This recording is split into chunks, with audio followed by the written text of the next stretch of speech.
faceoff. Shoots it, deflected. Right in. Pietrangelo save rebound. Stopped by Pietrangelo. I don't believe that save. Neither does Peter Stastny.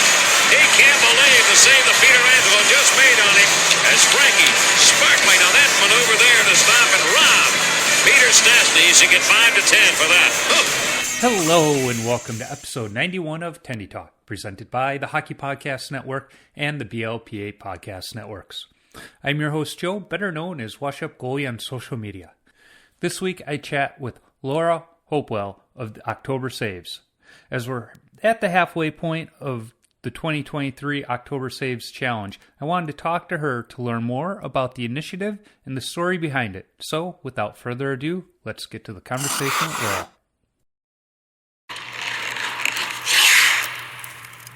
All right. Well, Lara, thanks for joining me on the podcast. It was funny. I didn't even realize you were going to be on the In Goal podcast the week we're recording here. So I was working today, listening to that. It's like, wait a minute, we're going to be talking later today.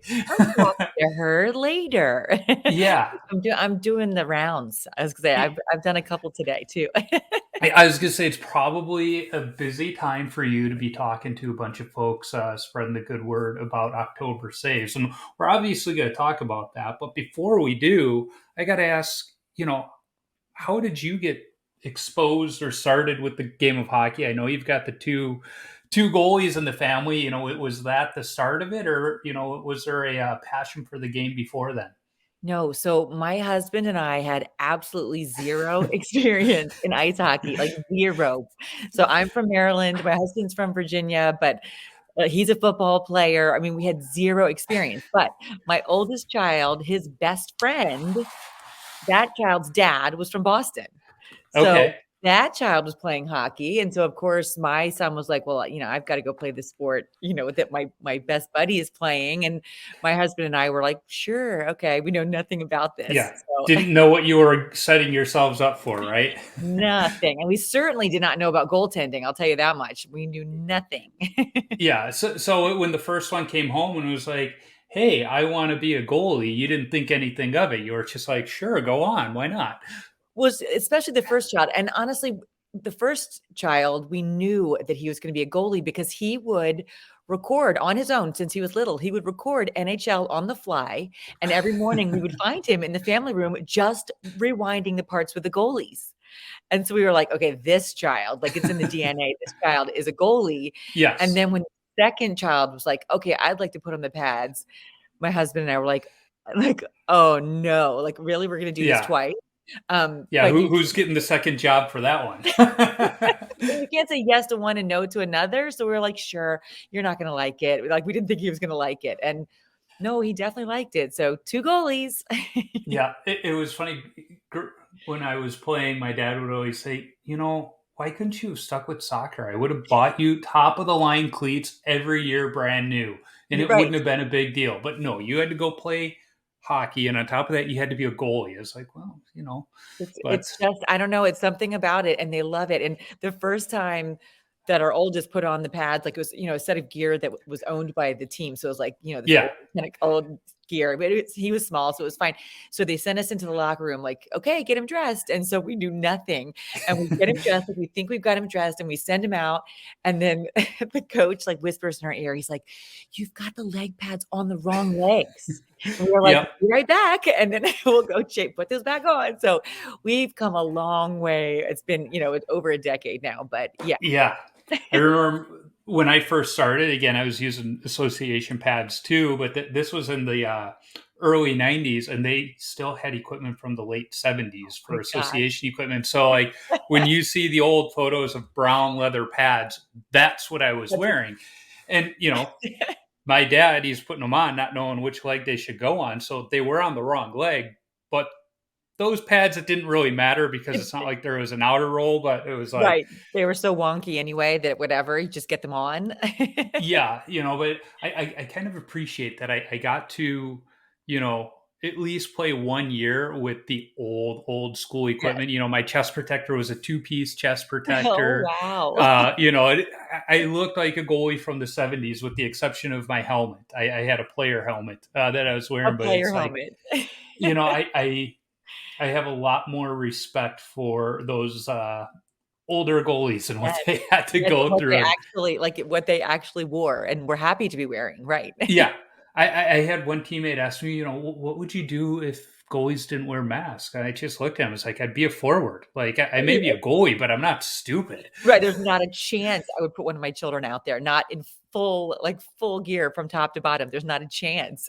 No, no. And I had to have braces as a kid, and my mom would joke, and she's like, I'm not worried about the investment because he's a goalie. I know he'll at Yes, least keep most of his teeth. yes.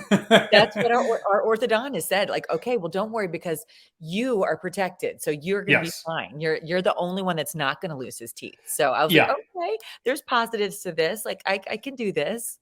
You're Yeah. talking about the stress level that I experience every single game, sure. Yeah. So, the kids start playing hockey, they become goalies, and it is a whole different culture for sure, especially Indeed. for your husband coming from football. It's a Mhm. very different culture.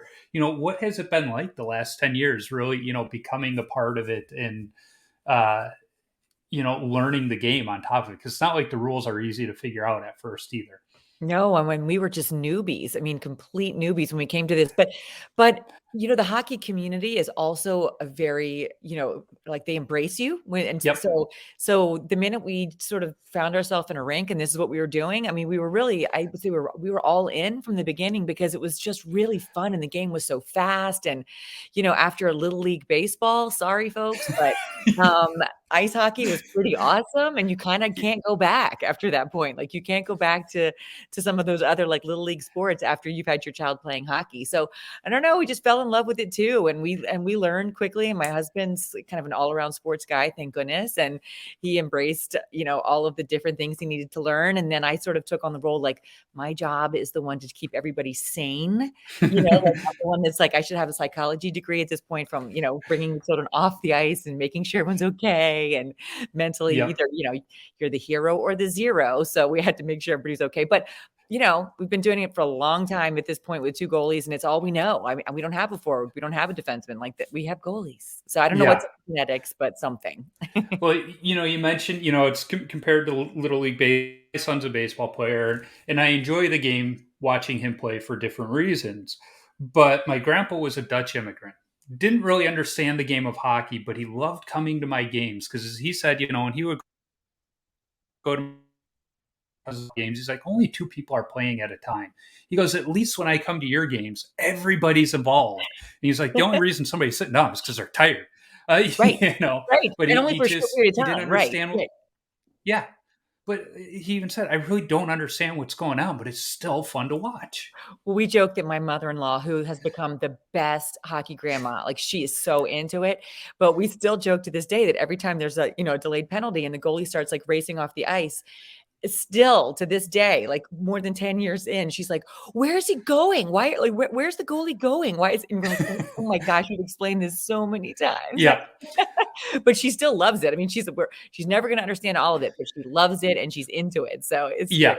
great. Well, I remember my brother-in-law, he played high school hockey in Minnesota and junior hockey and some college hockey. So my sister-in-law, she grew up in a hockey household. She should know some of these rules. And we're at one of my nephew's games, and my brother-in-law was there with me, and my father-in-law was there, and my nephew's team was down late in the game. So they're pulling the goalie, and my sister-in-law is just clueless. She's like, this coach doesn't know what he's doing. Why is he pulling the goalie? Blah, blah, blah. And we kind of look over at her and we're like, because you're down one goal with a minute and a half left in the game. That's Right. what you do. And she was like, okay, well, but it was like all three of us were just like, how long have you been around this game and you're asking this All of a question? sudden, you're an expert. Hold on. Well, I mean, Yeah. something about sitting in those stands, I don't know, it brings things out in people. I mean, my mom was the sweetest, calmest human being on the planet, but you put her in the stands in a hockey game and for like young kids games, and next thing you know, she is yelling like I've never seen her yell. So there's just something about an ice rink Oh, with yeah. like a game going on that just brings out all this different stuff in people. But I think that's partially why we love it. So One of my teammates in youth hockey, his dad was a referee. So his mom knew the rule book. yeah. And none of the other moms would sit by Mrs. Hutchinson because game would be going and she'd just be to the person next to her hitting her arm. So my mom always sat next to Mrs. Hutchinson because she wanted to know the rules. Right. She And learned a she's lot like, sitting next to Mrs. Hutchinson. Right. yeah, but she's like, I always had a bruise on my arm during the season, and it was just so yeah, it was kind of one of those things when I was reading my mom's eulogy, I had to bring that one up Yes. because Mrs. Hutchinson was there, and she's just like, oh Jesus, Like I just got brought up in a eulogy. Like, oh my goodness. Yeah, it was like, oh my God. That's awesome. So you got the two goalies in the household, which my deepest sympathies to I you know.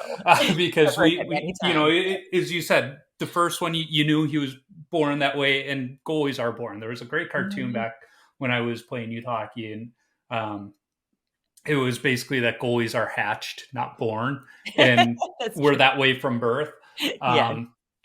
But you got these two kids playing hockey, and you somewhere around that time you get diagnosed with breast cancer. That's not easy for any family, especially a mother. What was that like for the family, and how did the hockey community step up for you? So I was diagnosed, I mean, as is everyone who's diagnosed, but completely out of the blue, was healthy as can be as far as I was concerned, in great shape, happy as can be. My kids were 4 and 7, so they were just starting hockey. So, it was just a completely just devastating, but just shocking situation. So, we went through a fairly, aggressive battle for a while with lots of surgeries and chemo and the whole 9 yards. And, the hockey world for us was kind of going on parallel to what was going on at home with all this chemo and cancer and kind of mayhem. But our boys would go to the rink, and the rink was just their happy place. It was awesome. It was where they could just be free or get out anger or, whatever was kind of going on, just forget it. They would just go into this other world. But then, when you're on a hockey team, you practice all the time. You have games all weekend. So the hockey team is also your hockey family, and the rink is where everyone, and it's just a very strong community. So for us, they were really there when I had cancer. Like our hockey team and our hockey world was super supportive. And so once I finished, once the battle was kind of finished, or at least the treatment part was finished, then we thought, okay, let's use this community. Like maybe let's give back with this community. He was so supportive. Like, let's see if we can maybe do like a little fundraiser. Let's just do a little fundraiser, and let's just go with what And we know goalies. So, we had a little conversation with our goalie coach in the lobby of the rink, and, this idea was hatched. And so we ran with it, and we thought it would be like, maybe we could raise $5,000. That would be awesome. And we'd give it to Stand Up to Cancer. And that would be super cool during Breast Cancer Awareness Month. But 28 goalies signed up, and we thought, we'd have a few. 28 goalies signed up, and then we raised $32,000, which, far exceeded what we thought we could ever do. And so it got us just thinking, like, hold on a second. I think we've struck a nerve. Like, somehow we have just found this community that's going to embrace doing this event, this October Saves event. And then it just sort of exploded from there. Yeah. Well, and it warms my heart that the hockey community stepped up when they did for you, because it's not easy on the kids, especially even at that age. They really don't understand what's going on, but they know something's not right. And like you said, going to the rink, it was an escape for not just them, probably you guys too when you went there, because people are going to ask how you're doing, but after that it's like, all right, here's your hot cocoa, let's stay warm and watch the kids. It was normal and fine. Yeah. Like they would just, what do you need? Can we help you with this? Just a really, they see you every day. So pretty much, there's only a few days you're not at the rink. And so they see you every day, and just was just a really supportive, wonderful community. And probably helped with the kids and took that burden off of worrying about them too, because that's how it is. So you start this initiative with the idea to somehow give back to cancer research, and I think I read somewhere too, some of the groups you've given to also focus on the patient care, because as it's not easy. My wife was diagnosed with non-Hodgkin's lymphoma in Oh, wow. August of 2001. Okay. And right after giving birth to my daughter, she had to go through treatment. And, Oh, she was like, just you know, depending on where you're at, they just kind of put you in a room. And it's like, here you go. And it's like, there's certain things that would be nice to have, like a blanket or, sure. different things. It's like you don't know until you're in that I don't environment. know. And, Nope. so there are groups now that kind of help not give you a welcome basket, but kind of They like do a, actually. Yes, they yeah, do. There are groups that do. I mean, you're almost like, welcome to the sorority.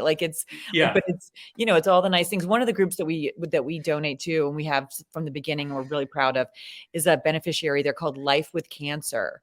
And Mm, all the treatment that they give, it's sort of therapeutic support services basically for people going through treatment of any yep. types of cancer. And it's free for anyone who wants to go. So, I mean, you could be treated at the hospital right next door, or you could be treated somewhere else, but it's free to go there. And they have everything from from psychologists to, helping you figure out how to wear a wig to drum circles, if that's what you need to, I mean, you Yeah. name it, they've got it for the full family, like Yeah. everyone. So the kids, if mom and dad are experiencing the diagnosis, whatever.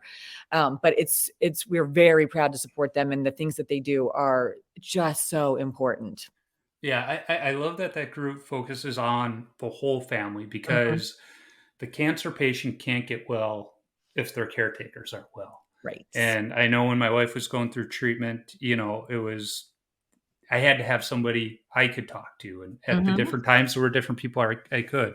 When my mom was diagnosed in 2020, like that was one of the first things I told my dad is like, I'm here to talk, but I know you got people out where they live as well. It's like, it's important. Yes. You're taking on a lot, but my wife was great with my mom, and that it was like as soon as we found out, it was like Amazon was coming every day. We, just Oh, different things. So I was like, "What's this?" And my wife's like, "You're gonna want that when you go." Like she sent her oh, these like these mint suckers or something. She's like, yes. I don't like mint," and she's like, "Trust me, bring them Just with." trust And me. Take it.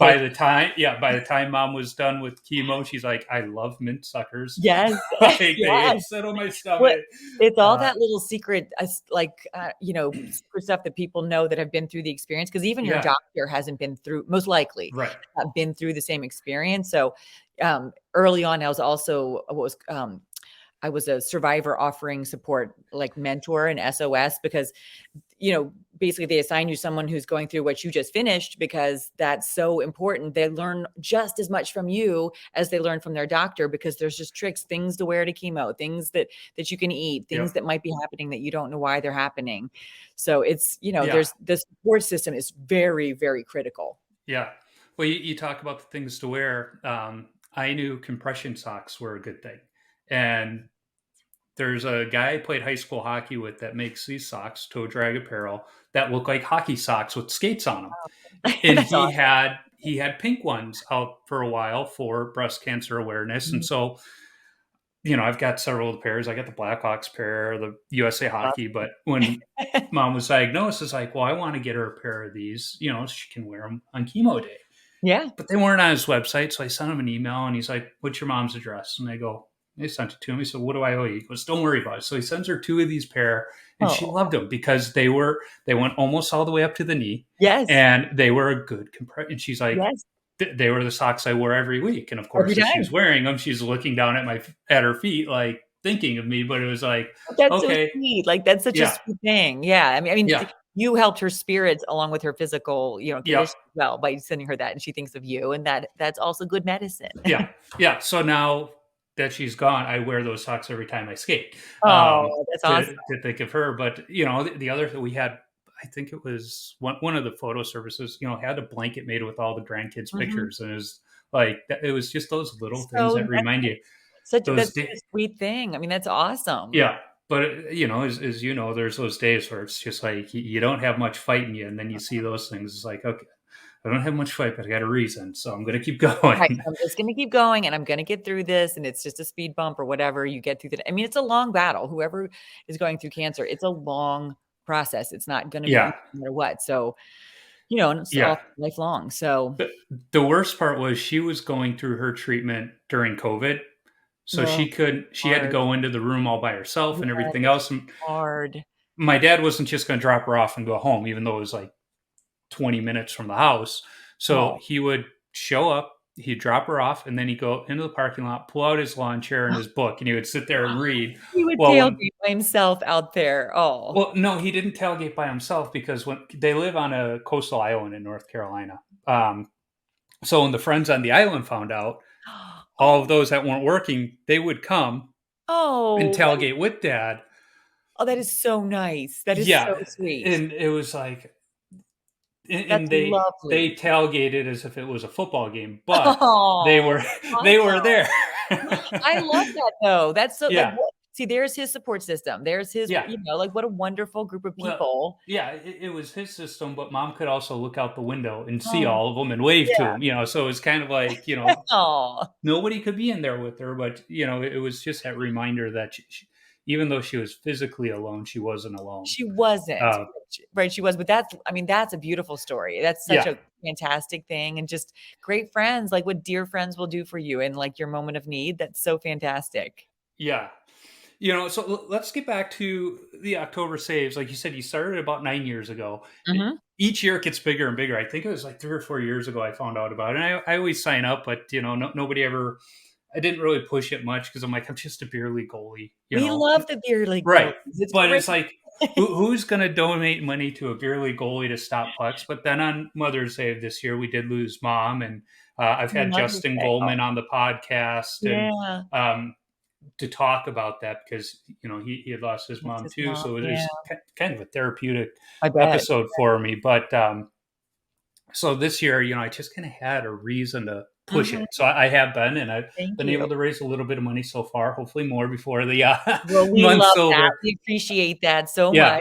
much. And I know every little bit helps too. So that's the good thing. But the exciting thing is like this year you've got the Washington Capitals have signed on, and it sounds like some of the bigger groups are starting to take notice, and it almost feels like it's close to Taking becoming off. something really big. Yeah, Yeah, it's and taking off. that's got to be super exciting too to know that the impact you've had already, but what's just on the horizon right now could be even better. Well, we know that we're honestly still like honestly tip of the iceberg. Like we know we are. We Mhm. know how many.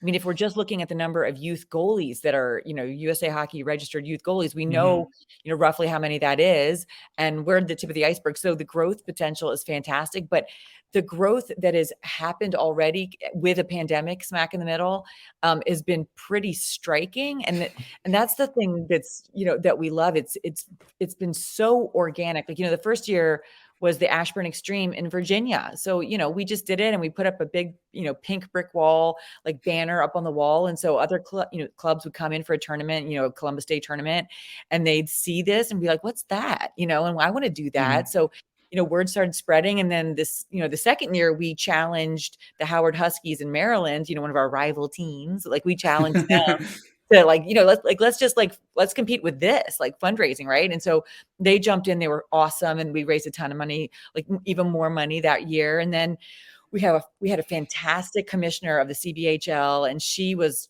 all in the next year. She's like, we're doing it. Every club's doing it. I'm like, I am pushing this. And she did. She was so great. Debbie Moon.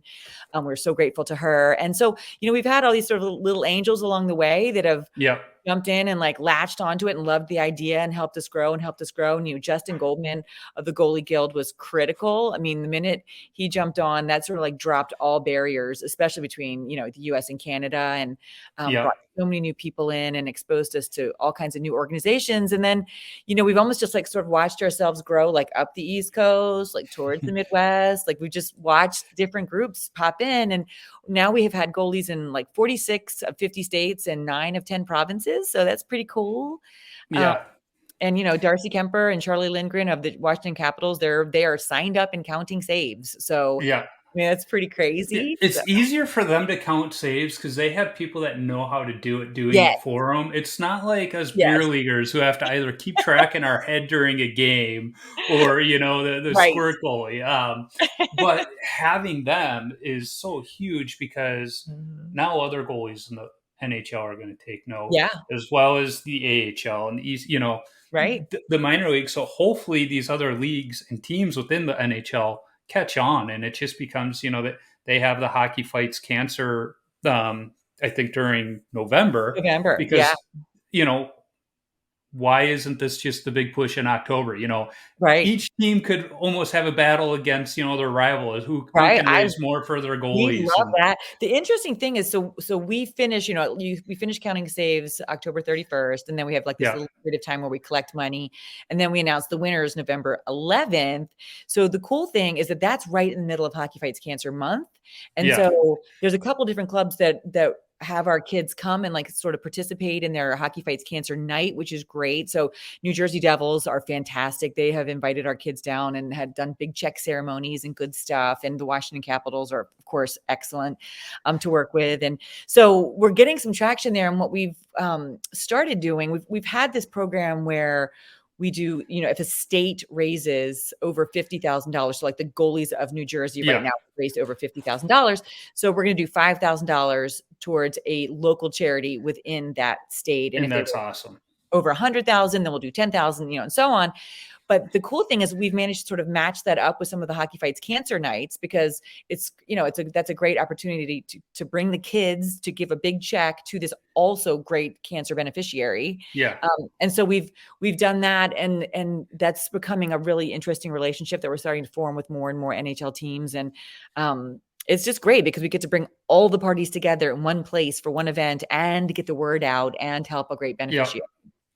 Well, and I'm just sitting here thinking, as I'm in Minnesota, it's like, why haven't the college teams hopped on yet? Why haven't some of these junior teams in Canada hopped on? We always get a few here and there, but not a lot of those. Like it's funny. Like our sweet spot is squirts.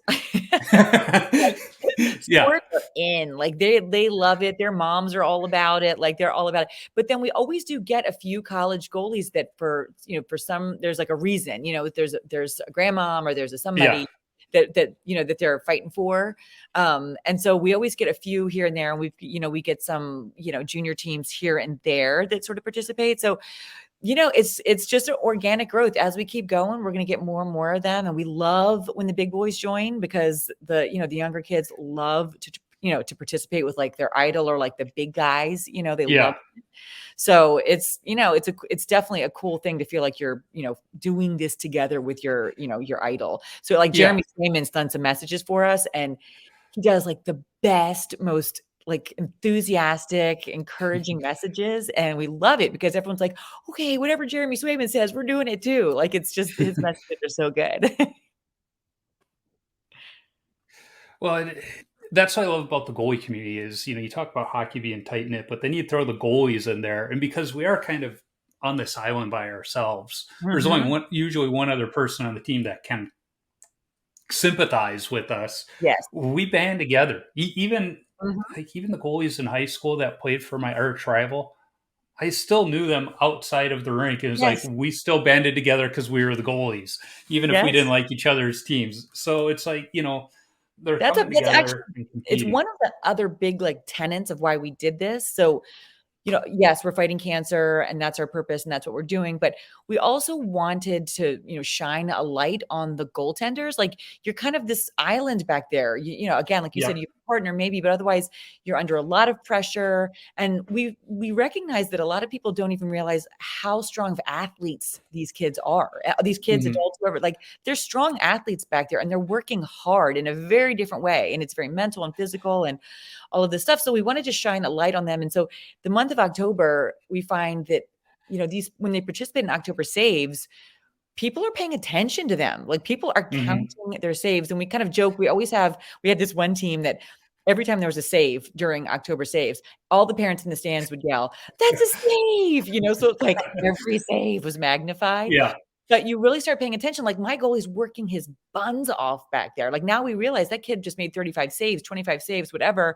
So goalies, they get a light shown on them. And then they're also showing themselves to be leaders in the community and like sort of rallying people.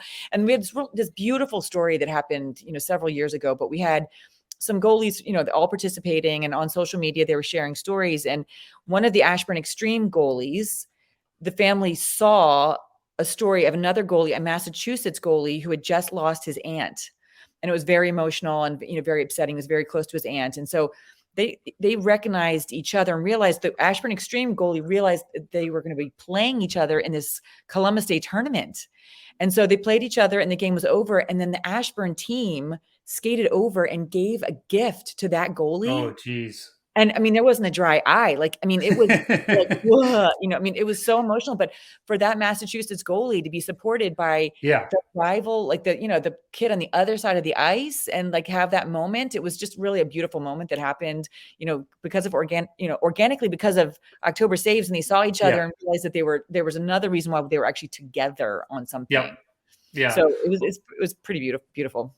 Well, you had said, the fans recognizing the saves. The other side of it too is it's October. It's the start of the season for a lot of goalies. Yes. So making each save a little more important than just getting off to a good start. There was a little more, and it almost makes it better for the goalie. Not necessarily extra pressure, but more of a reward to make those you're saves. just a little more like oomph in there. I don't know. And we joke, but it's true because we've seen it happen that these goalies get more shutouts in October because every save is counting and people are watching, like they know people are watching what they're doing and watching what's happening with them. So, I mean, we had one goalie and this was amazing. It was actually the goalie that was a partner of my youngest son who had this just amazing big donor. And the big donor was like, okay, you get 4 shutouts in October and I will donate $20,000. Oh, wow. You and got 3, but it was he still got the guy donated $10,000. It was amazing. But so we were thrilled. But I mean, that kid got 3 shutouts in October and that's splitting games. I mean, so he was going for it. So it's just it's just a little extra something to put a fire in the belly. So, it's a good thing. Well, goalie's doing it. I know in my game this week, it was a rough game. I'll say that. Sorry. But I saw 50 shots and I was like, okay, I stopped 40 of them and I felt good because I was like, all right, there's 40, saves 40. Right. It's like that's a lot. But it was funny because I sent that to my dad. I was like, hey, made 40 saves last night. He's like, all right, not bad. I said, I saw 50 shots. And his response was, so you sucked last night. No. It's like, well, I mean, that's his, his dry humor. He's kidding, but it's like, actually, I played quite well. Obviously, I was awesome. Yeah. Yeah. If you see 50 shots in a beer league game, it you means... see 50 shots in a game. Holy cow. I mean, I was like, crazy. We weren't going to win that game because we'll put it that way. But it was funny. So you sucked last night. He's like, thanks, Dad. I appreciate that. Dad. I really appreciate that, Dad. Got to have a sense of humor in goaltending. Yeah. So, you do. You really do. And I think that's one of the things that helped me growing up was that dry sense of self-deprecating humor my family had. Yes. It was like, well, that didn't go as we wanted. That wasn't fun. Maybe better luck next time. Right. Yeah. It's like, I still remember I was a big Eddie Belfour fan. And the night he was traded from the Blackhawks, we had a game the next morning. And I started that game and I was pulled after the first period. And at the year-end banquet, the coach was saying a few things about each player, and he looks over at me and he goes, well, if I learned one thing this season, it's not to play Joe after Eddie's been traded because he wears his morning band over his eyes and not on his sleeve. Oh, no. I was like, thanks, coach. And I was upset. Thank you. I was. Well, and he knew that because he's also a psychologist. So he was playing that side of it. Okay. No, he's all these years later, 20 plus years later, still a good friend of the family. That's awesome. He lived right down the block from us. So it was back in the day when a coach could pick a player up for practice and games in high school. And so for 2 years, he took me almost every single practice. And, so coach and so it was kind of funny. He was just picking on me because he knew he could. He knew he could. And he knew that actually you were in mourning that morning. So, absolutely. And I've been fortunate enough to have Eddie on the podcast. And I told him that when he just started laughing. He's like, well, yeah. Wow. I expected youth goalies across the land when that happens. Like, it was funny, though.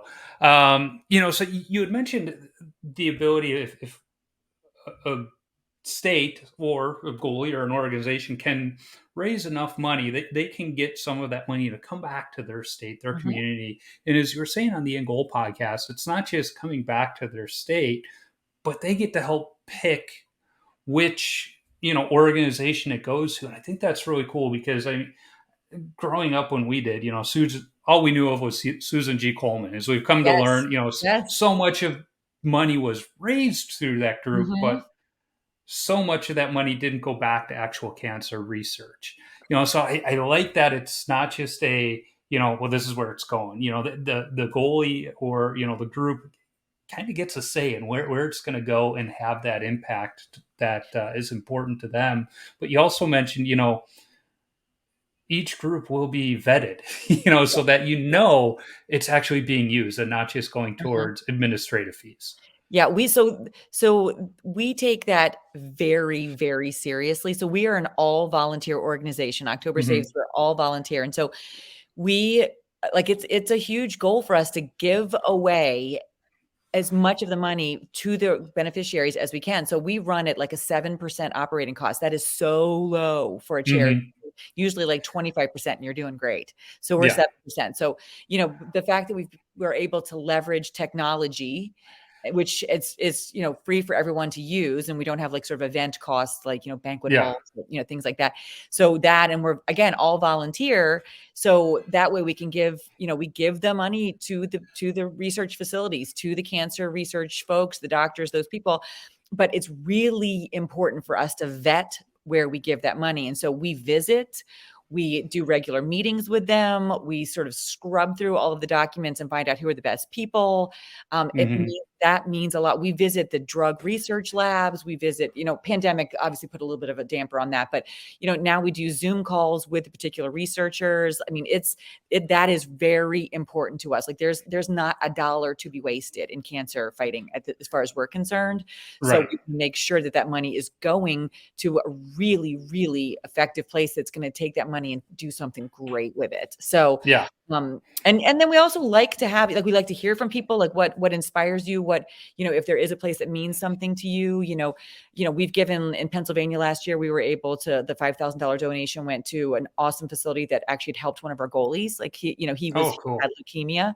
Actually his name is Dan Mooney. And if you go look him up on our page and read his story, it's so inspiring. This kid is so inspiring and he's just giving back right now. Like he had leukemia and, fought it and then decided he wanted to be a goalie and he just had to, learn to walk, learn to skate, learn to play and fight his way through it. And now he's a varsity goalie and he's just, it's just like the best story ever. But that's awesome. We're able to give to, a pediatric hospital that he went to that's actually very big in that area, in the Pittsburgh area. So, we love to hear what inspires folks. And then again, we have to take that information and vet it and find the best place to give the money. But, I'm not in, these states myself personally, and we do a lot of research, but we love to hear, personal stories, Yeah, no, and that makes it harder for people not to donate what they can once they hear the stories. It's incredible. Yeah, it's incredible. And if you look at, all of the goalies and their profiles, if you go onto our website and then go click and look at some of the goalies, their stories are unbelievable. And they're not, yes, we offer prizes. We offer some awesome prizes, fundraising prizes, but that is not why these kids are doing it. It truly is not why they're doing it. They're doing it for their nana and for the kid in their class that got cancer or their dad or whoever. And a lot of these kids have multiple people that they're participating in honor of. So it's inspiring. We joke that at the beginning of the year, like we spend the other organizers with me, like we spend every day, like we cry at some point every day because we some like super fantastic story. We're like, oh, that's so amazing. Like, we spend every day crying, at least part of the day in a sweet way, So there's just an inspiring bunch of human beings that are participating in October Saves. They're really good people.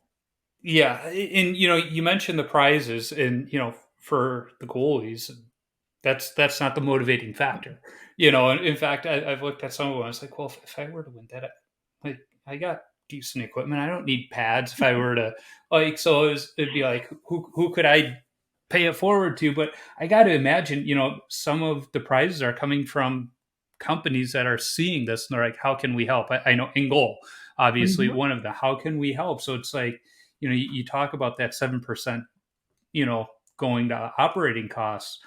Not much of that is probably going to prizes either, because No, people and are behind this movement. we've got some really great, we get some great prizes, and then we get some great discounts and some, different, all kinds of different things. I mean, people, when we reach out, they tend to respond, which is really, really wonderful. So, Yeah. It's we like the sort of like smaller prizes that every kid can earn or every participant can earn as they raise money.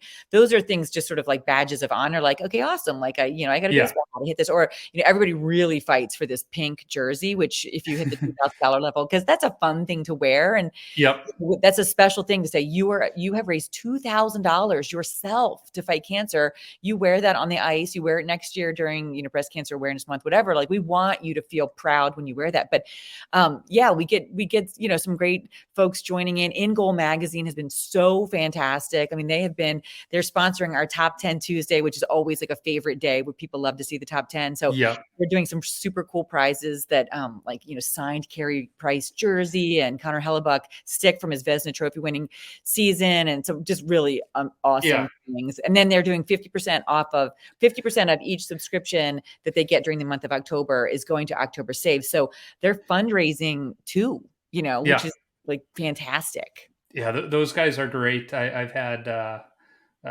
David and Kevin on the podcast. I've even had Cam from Source for Sports on. Awesome.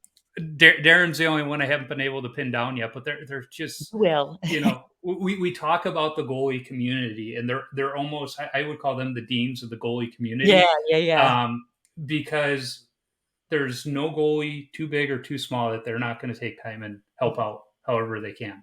Yeah. Well, on the podcast we just did, it was like October Saves. And then the next interview was Jeremy Swayman. We were like, oh my gosh, like that's perfect timing. Bonkers. We were like, that's just nuts. So I literally made my sons, who are goalies, I'm like, okay, listen to Mom's part and then listen to Jeremy Swayman's part, because you're going to learn some things. Like, it was just so good. I mean, it was just, they're so nice and so knowledgeable, and they're really such a great resource for goalie parents and goalies up and down the line, all levels, all age groups. I mean, that is such a great resource to just learn and like take in information. In Goal Magazine is sort of like, you too. I mean, Tendy Talk, all this stuff. This is such great sources to just absorb really good firsthand information in a position that a lot of the parents weren't in that position that their kids decided to play, so they're just trying to find information. So they're both great sources. Yeah. Well, and it's funny because a lot of goalies I know, as their kids started playing hockey, they're like, no, I don't want you to play goalie. No. So even, some of the parents that were goalies, their kids aren't playing. Right. Oh no. My second child, we were like, no. Like this is not happening. But then the Washington Capitals had his little team do the mites on ice, like the in between periods for this one. And he decided he wanted to be the goalie for mites on ice. And he made this crazy save, and they replayed it on the Jumbotron. And then they brought him over for the interview. And there stood my husband and I in the 400 section, like, oh my gosh, he's having a life moment right now. Like, he's going to be a goalie too. Thank you, Washington Capitals. And sure enough, he is. Yep. Yeah. So if you have anybody to blame, you can blame the Washington Capitals on that one. Thanks for letting my kid have that super amazing moment on the ice, because you changed the trajectory of his life. Kids, young goalies these days are so fortunate in all of the resources they have to them, because I forget who I was talking to on the podcast, but when I was a kid, I would go to the library and take this book out, because it was the only book the library had on goal or on hockey. And like, we were required to take a book out every week. So I just continuously took the same book out and kept reading it because that was about the only thing, is that, or go to Encyclopedia Britannica. Yeah. But how cool was that you at least had that one book that you could, go to.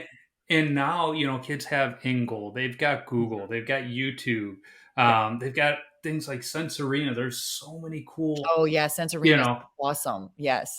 I've talked to my dad. I was like, I wonder how much better of a goalie I would have been if I was growing up today. Yeah. Versus, 20 plus years ago. And he's like, well, hockey is going to be more expensive. Who's to say I would let you play today? I was like, point to that too. I was like, well played, Dad. Yeah. Good point there. But there are so many resources and so many cool, like, training just training options and things that you can do. And people know so much more about the physiology of like the body and how it works in goaltending and how not to overwork it. And, you just like, even just sort of the protection of the goalies now I find so, so fantastic because it's, they get sort of beat up in practices and stuff. And now, there's just a lot more knowledge on this position. It's great. Yep. Yeah. Well, there's something to be said about feeling the puck and having some of those bruises. When I was coming up, every time they come home, I'm like, oh, that's your collarbone. I'm like, oh. Yeah. I remember meeting Steve Larmer of the Blackhawks when I was a kid. He was signing autographs at our local rink, and we get up to the front of the line. My teammate's like, yeah, this is just our goalie. He's like, prove it. So I just like lifted one sleeve, and all the bruises like, yeah, you're the goalie. You're definitely the goalie. Indeed, yeah. You're the goalie. Yeah, it was like, yeah, because back then, I mean, if you didn't have bruises on your upper legs, it was just like, I even think now, like, goalies wear those knee pads underneath their hockey pants. Yes. I've never worn them because they weren't a thing when I was a kid. And it's like, now that I have a new modern pad, it's like, there's not a need for these things. Like, if I get hit there, it's because I was out of position. I deserve it. Right. Like, this is my punishment for not being where I should be. But a puck always finds its way through. Oh, That's God, I'm like, oh my gosh, like, how did your rib get, like, when my boys got, I'm like, how did that get to your rib? I don't know, but it did. Yeah. Like, just, Well, I've told the story when I was playing college hockey. I got a concussion, and after that, I started wearing a Dominik Hasek style helmet, the player helmet with no neck protector or anything. It was just, this was all open. I wore that thing for a year until my next concussion. Then I went back. Then I went back to a mask, but it had an extended chin, not the dangler, but had an extended chin. Very first practice, in the first 5 minutes, I had a puck come up under the mask, hit me in the neck. It stung, but all I could do was laugh because like I got more protection and it still got under. Yeah. I skated for a whole year with this completely exposed and nothing.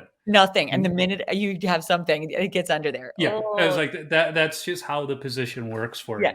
Yes. So I'm looking at time, and I want to be cognizant of it. I end every episode with a list of 10 questions. Yes. Okay. Now, since the questions are typically for goalies, I might have to modify some of them. Okay. Yes. But I'll try. But yes. I've asked every guest the same 10 questions, which is the fun part of it. Okay. And the first one is, what's the craziest coaching moment from watching your boys play, where a coach just kind of went berserk? Oh gosh. I mean, I feel like there's so many, but I mean, there was one where my son, like, we were playing this, we were just so outmatched. We were playing this team. And so the coach, he pulled one goalie and put in the other one. And then he pulled that goalie and then he put the other one back. And then he pulled that goalie and then he put the other one back. And by the time they were crossing each other for the third time, like I got pulled, but I'm being put back. I'm getting pulled again. Like, they were just laughing and passing each other. Like, okay. Like, Yeah. That was weird. I will say that. Yeah. It was like it was such it wasn't a goalie himself. No, and the wheels were off the bus at that point. So it was just, but that happened. Like, that actually happened, and everyone was like, "What? They're switching them again?" I mean, okay, so it's their fault. Okay, never mind. Yeah, just let's go through this. Yeah. So the next question is, what's your favorite all-time goalie mask? Oh my gosh. I mean, I'm super partial to anything Washington Capitals, and I'm also super partial to anything Braden Holtby. Yeah. So, I mean, I would just say, any mask of Braden Holtby's would be mine. He did have some good ones. So one of my all-time favorite Washington Capital masks, and even one of my all-time favorite was from the 90s. It was a backup goalie by the name of Rick Tabaracci. And he had like a American flag battle flag that just went up both sides and was just tattered. It was just such a cool mask. Wow. And I'm also and this is not a professional mask, but my son just had a mask made. Like, we just had it designed, and we're from Washington, D.C. area. Yeah. So it's got the monuments, like all the different cool. D.C. monuments, but like, it's like pencil drawing style. Yeah. Like, it is beautiful. I mean, it is a piece of art. So you just reminded me to say that one. Yeah. Yeah. And that's what I love about goalie masks, is it is art. And art. Yes. I was able to convince my high school art teacher that they were art, and that was the only reason Yeah, I they could do a were. different goalie mask for every art project. That's so smart, but they are. I mean, they Yeah. absolutely are art. Like, I mean, 100%. One of the prizes we used to let the top goalie design their own helmet and Hmm. or their mask design. We gave them a mask and then we let them design it. And the different things they would come up with were so cool and so personal that Yeah. I mean, we loved revealing those helmets. Yeah. It's always fun when, even like in high school and college, if any of the goalies would get their mask made, like it wasn't just the goalies were the first ones like Oh, but then crowding around, but the everybody's whole like, team is, yeah. oh, yeah, I Yeah. mean, I'm telling you, the one my son just had it is beautiful, and it's so, he plays up in Connecticut now, but it's like sort of, his hometown, and it's just got these sort Yeah. of, beautiful Washington, monuments that anybody would recognize in pencil, like beautifully done in this map. Yeah. It's beautiful. Yeah. That's cool. Um, so the next one is kind of a fun one. What's your favorite rink that you've been to for your boys playing hockey? You know what? This is crazy to say. I mean, New England Sports Center, it kind of feels like home away from home for Hmm. us because we're there all the time and it's big and I can, this is terrible. I can watch the game well without having to go in and freeze. So Yeah. it's a terrible thing to say. And I can still like hear the game and see the game and be right over the game. So I do love New England Sports Center. Um, but I'll tell you what, our Kettler, which is now named MedStar here, back in the Washington, D.C. area, is this super cool rink that this is where my boys used to practice that is on top of a parking garage. Like it's, 7 floors up on top of this Yep. parking garage. So you can look over and see in the distance like parts of Washington, DC.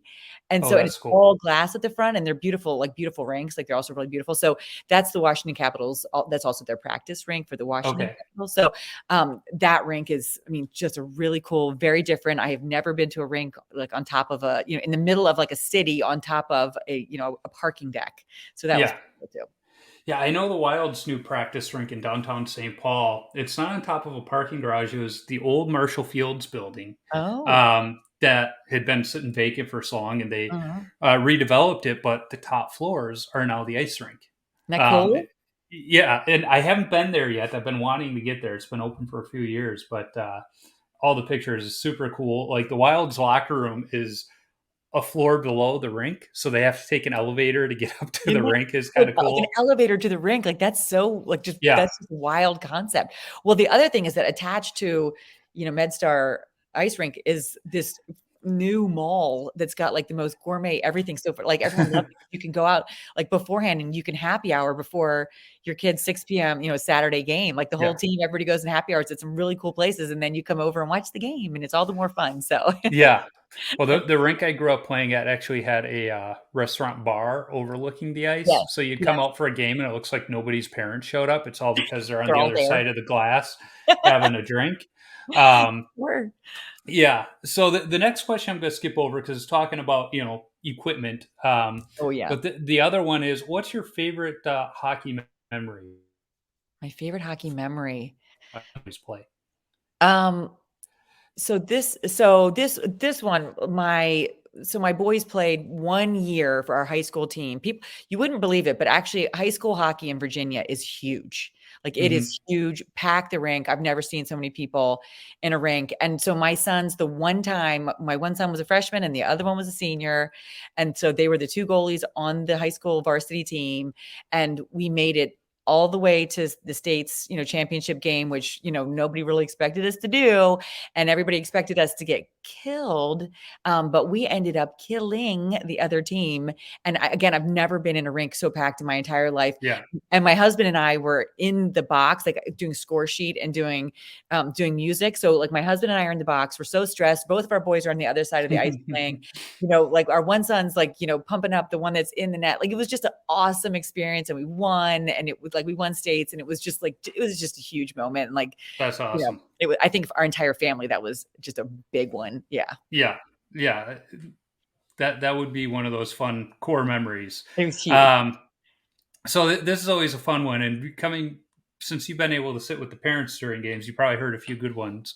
What's the best chirp you've heard during a game? That's tough. I mean, it's usually coming out of my husband's mouth. Um, and but that, like, you think he's like, oftentimes he's the quiet guy in the corner, like the typical goalie Yeah. dad. But then he's often he's often the one where I'm like, stop it and go to the corner. Like, I need you to stop saying whatever. So I don't know that I could like pull it up, but he is the one that people look to, like, oh no, I can't believe you just said that. So Yeah. we'll just leave it at that. How about that? I I don't I think I'll still repeat it. the best one I've heard so far was actually from David Hutchins from Engel, and his son's goalie coach looked at him and said, "You must be really good at dodgeball." I was like, "Ooh, that gets you to the core." That's terrible. So the next question is going to be a fun one since you brought up pre-gaming. What's the worst post-game drink? Oh, the worst post-game drink is probably your tears because you have some terrible, sad game that something terrible happened.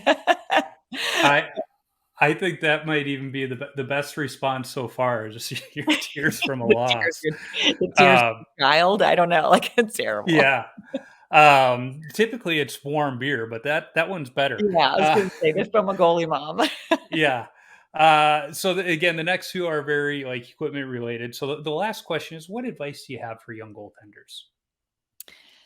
I mean, and this is hard for us to still even take this same advice, but it's a slow road. It's not a fast road, goaltending. Like, it's Yeah, right.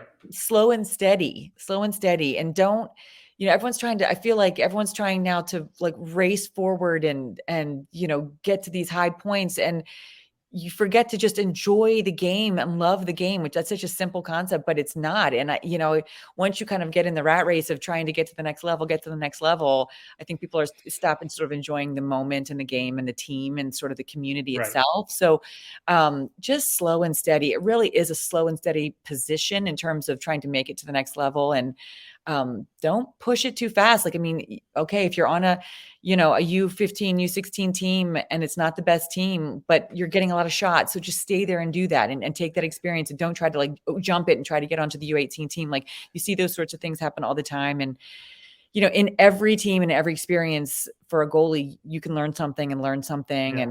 and learn what inside of yourself, what you can endure and what you can get through and, rise above. So Yeah. slow and steady.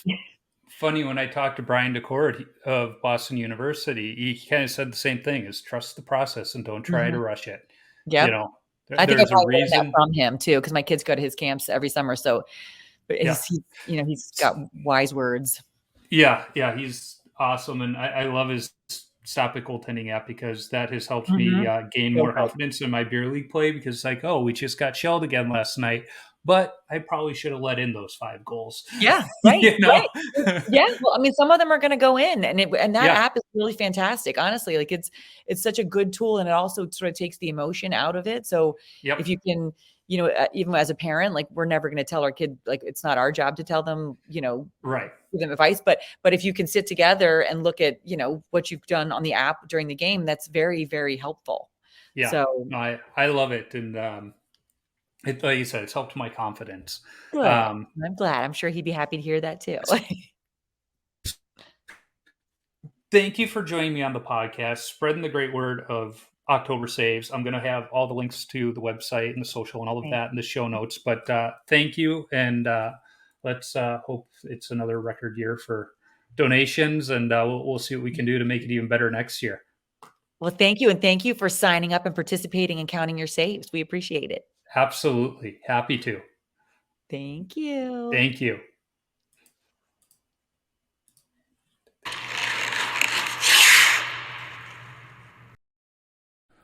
What a great and inspiring conversation with Lara. I encourage all of you goalies to sign up to participate. It's not too late. And you can sign up next year too. The impact goalies are having on cancer research and patient care is making a difference. I'm excited to see what the future holds for October Saves as more and more organizations sign on. I look forward to the day every NHL team is participating, pitting fan bases against each other to see which one can raise more money for this great cause. In the meantime, sign up for the challenge at octobersaves.org and search for October Saves on most social media platforms.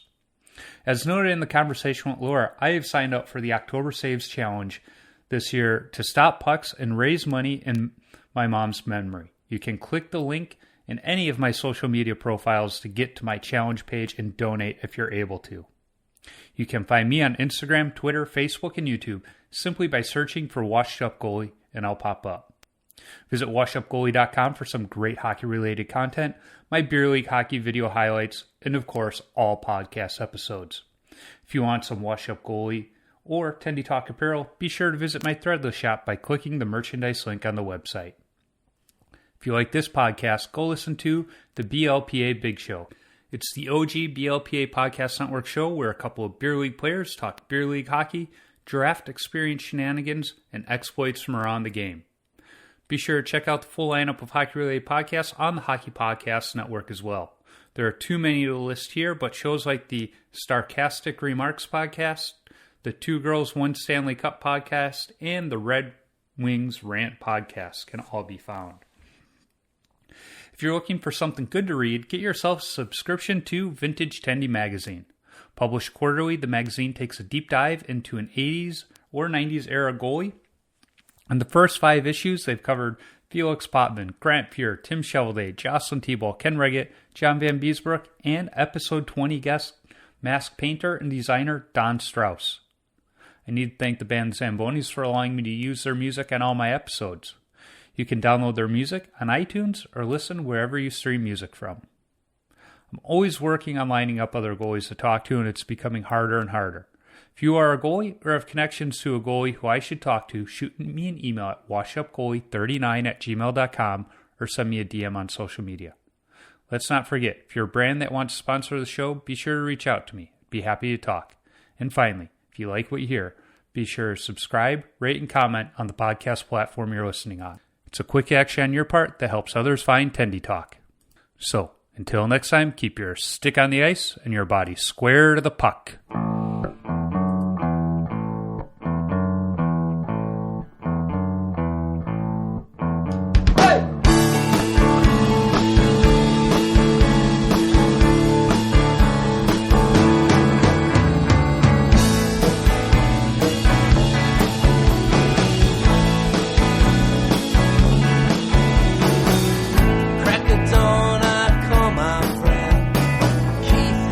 Checked out Ketchell's Pond. He calls up Tommy Taylor. Tom said the pond, it froze right over. So get the nets and lace your skates and get the hot chocolate for your mom today. Get home.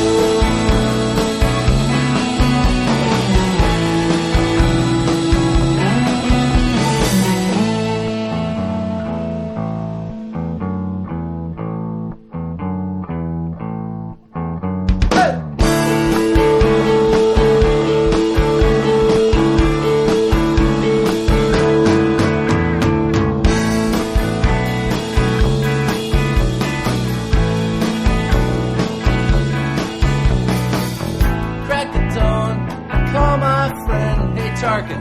Yeah, dude. Hey, have you checked out the pond today? It's funny you ask. I was just down there this morning. Yeah, any good news? Well, Dave, the pond